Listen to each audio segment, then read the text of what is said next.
گائے میں کیا 7 افراد کی شرکت لازمی ہے؟ دیکھیں، گائے ہو یا اونٹ، اس میں 7 افراد کی شرکت لازمی نہیں ہے. 7 افراد سے زیادہ شریک نہیں ہو سکتے، یہ مطلب ہے. یعنی ایک گائے میں 7 افراد سے زیادہ نہیں شریک ہو سکتے. 7 افراد ہو سکتے ہیں، 7 سے کم بھی ہو سکتے ہیں. ایک آدمی پوری ایک گائے اپنی طرف سے کر سکتا ہے، 2 آدمی مل کے آدھی آدھی گائے بھی اپنی طرف سے کر سکتے ہیں.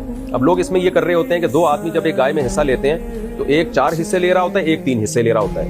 یہ بھی جائز ہے، لیکن اس تکلف کی ضرورت نہیں ہے. جب 2 آدمی مل کے ایک گائے کر رہے ہیں تو آدھی گائے ایک کی، آدھی گائے دوسرے کی، ایسے کرنا. اب 3 آدمی اگر گائے میں شریک ہیں یا اونٹ میں شریک ہیں تو وہ کیا تکلف کر رہے ہوتے ہیں؟ ایک کو 3 حصے دے دو، ایک کو 2 حصے دے دو، ایک کو 2 حصے دے دو، اس طرح کر کے گھما رہے ہوتے ہیں. وہ یہ بھی ٹھیک ہے، لیکن یہ بھی ٹھیک ہے کہ 3 آدمی ہیں، برابر برابر ہو جائیں، 1/3 اس کی، 1/3 اس کی، 1/3 اس کی. اس طرح بھی گائے میں شرکت ہو سکتی ہے. تو 7 کا مطلب ہے کہ 7 سے زیادہ نہیں شریک ہو سکتے، 7 سے کم شریک ہو سکتے ہیں گائے میں بھی اور اونٹ میں بھی.